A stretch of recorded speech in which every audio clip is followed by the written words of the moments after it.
Assalamualaikum warahmatullahi wabarakatuh dan selamat sejahtera. Berjumpa lagi kita dalam kelas matematik tahun 3.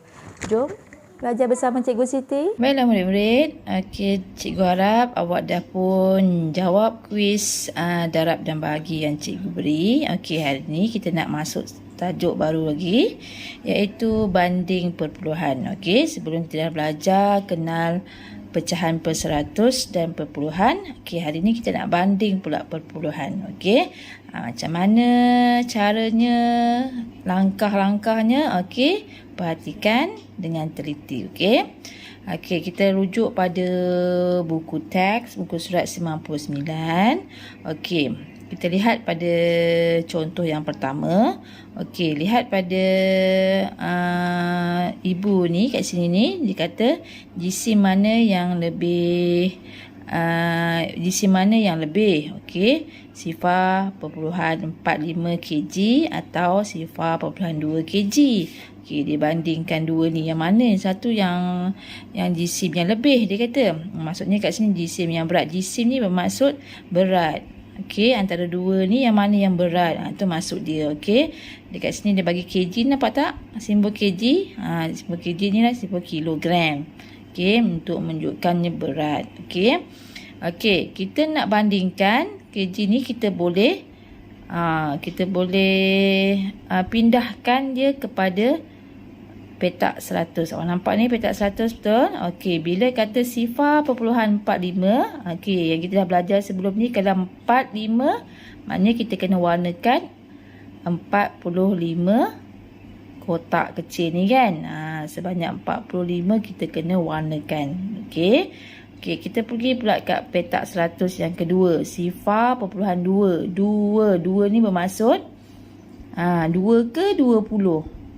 Bila kata sifar perpuluhan 2, maksud dia sama dengan sifar perpuluhan 2 sifar. Bermaksud kat sini kita kena warnakan 20 petak ni. Bila kita dah nampak, kita dah pindahkan maklumat tu dalam petak 100 macam ni, so kita boleh nampak yang mana yang banyak, petak mana yang banyak diwarnakan. So petak merah yang lebih banyak, kan? Betul? So mana jisim yang lebih tadi? Sifar perpuluhan 45. Mudah kan? Kita pindahkan maklumat tadi daripada barang-barang macam ni, kita pindahkan ke petak 100. Baru kita boleh nampak kan? Itu satu cara. Boleh kita tahu macam mana yang besar, mana yang kecil. Betul? Mana yang lebih, mana yang kurang, mana yang lebih besar, mana yang lebih kecil. Itu masuk bandingan. Ni satu cara. Kita ke cara yang kedua. Cara yang kedua ni kita buat dalam jadual. Ni jadual perpuluhan lah. Yang ni rumah sar, rumah selepas titik perpuluhan, per 10, kemudian per 100. Ingat sar. Ni lepas tu titik, ialah per 10 per 100. Kita masukkan dekat dalam ruangan dia. Sifar perpuluhan 45. Kita nak bandingkan dengan apa tadi, nombor yang kedua, sifar perpuluhan 2. Awak nampak tak ada tambahan sifar kat depan ni? Kan? So kita bandingkan dekat ruangan per 10. Kita bandingkan dekat ruang per 10. Kita tengok 4 dengan 2, mana yang besar? 4 dengan 2. Nampak tak? Bandingkan digit per 10. 4 lebih besar daripada 2. So secara automatiknya 4.5 lebih besar daripada sifar perpuluhan 2. Mudah kan cara kita nak bandingkan perpuluhan ini? Kita pergi ke contoh yang kedua. Dekat sini dia kata manakah yang lebih kecil? Sifar perpuluhan 3 atau sifar perpuluhan sifar 7. Yang ni dia buat dalam garis nombor. Dia buat dalam garis nombor. Dia susun di mana kedudukan sifar perpuluhan sifar 3, di mana kedudukan sifar perpuluhan sifar 7. Awak lihat anak panah ni. Nilai ini semakin membesar. Nilai semakin besar. Okey. Ni yang anak panah dekat bawah ni, dia kata nilai semakin kecil. Okey, maknanya kat sini sifar perpuluhan sifar 3 terletak sebelum sifar perpuluhan sifar 7. Nampak tak? Okey, sebelum.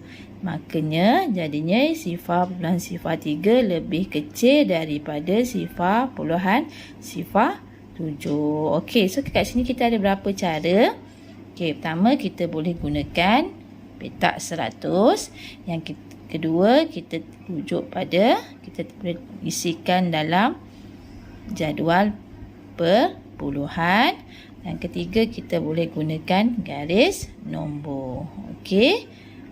Itu caranya kan. So, awak pilih mana yang mudah bagi awak untuk membandingkan. Kan senang saja kan. Okey. Cuba kita latihan ni. Cuba ini. Tentukan perpuluhan yang lebih besar. Terangkan. Terangkan. Kat sini dia kata suruh terangkan supaya kita dia nak tengok kita ni faham ke tidak. Sebab tu dia suruh kita terangkan. Okey. Cuba A. Sifar perpuluhan 1, sifar perpuluhan 11.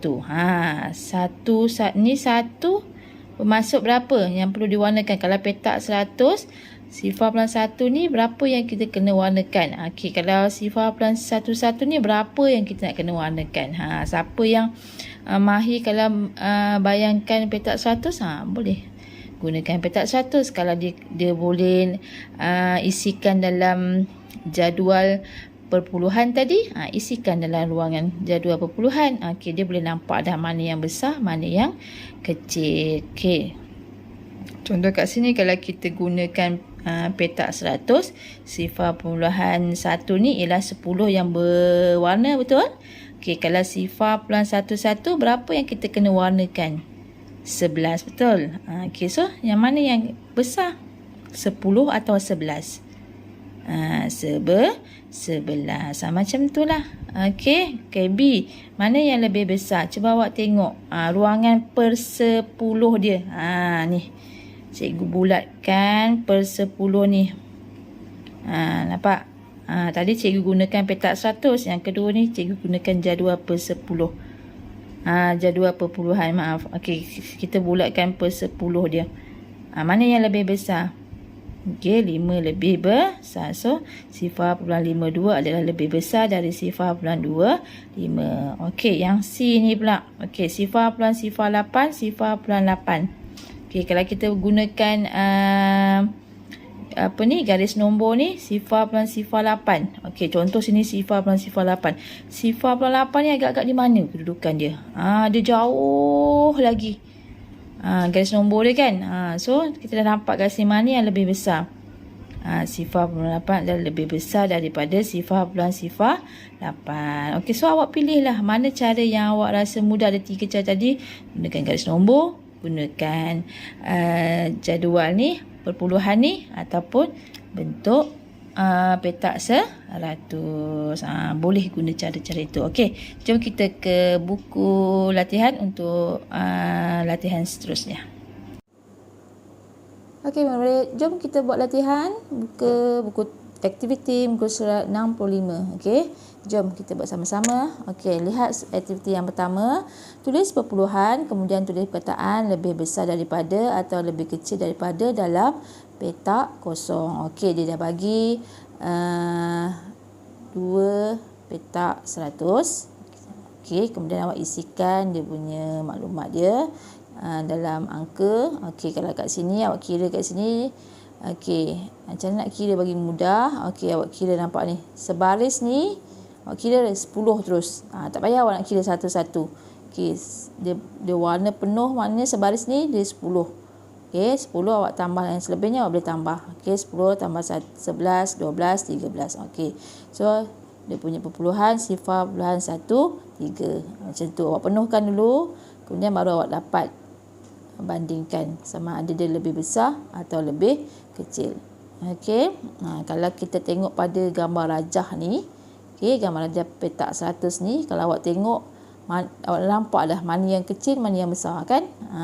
Okey. So, A, B, C awak selesaikan. Dia mudah saja. Okey. Soalan B pula, bandingkan, tulis perkataan lebih daripada atau kurang daripada. Okey, yang ni dia tak bagi gambar ajar, dia tak bagi pun petak 100. So awak gunakan cara yang tadi yang kita dah belajar ni kan. Nak buat jadual ke ataupun nak buat garis nombor ke, terpulang pada awak. Okey, kalau kat sini saya nak bagi awak satu cara mudah. Okey, kita guna yang tadi yang jadual tadi kan, tapi kita tak guna jadual. Kita pergi ke nombor perpuluhan ni. Okey, kita dah tentukan dah, kita dah tahu dah mana dia per 10. Okey. Selepas titik perpuluhan ialah per 10. Okey, kita bulatkan yang tu. Sebab yang per 10 yang kita nak bandingkan kan. Okey, tengok yang per 10 ni kita bulatkan. Ni 1. Okey. Nombor yang kedua kita bulatkan per 10 je. Yang ni 5. Okey, 1 dan 5 mana lebih besar, mana yang lebih kecil? 1 lebih kecil daripada 5. So, 0.16 kurang daripada 0.56. Macam tu. Okey. So, awak boleh jawab semua soalan dekat sini. Gunalah kaedah yang mana yang sesuai. Okey. Itu saja belajaran kita, latihan kita pada hari ini. Sikit saja dan sangat mudah. Okey. Kemudian awak boleh jawab latihan dalam buku modul PPD siapa yang ada. Pusat yang sama, pusat 23 yang macam hari Isnin kita buat tu, yang bahagian bawah tu kan. Tapi ingat yang itu saja latihan kita membanding perpuluhan. Diharapkan murid-murid semua faham apa dia perbandingan perpuluhan. Okey, itu saja. Assalamualaikum, bye. Jaga diri.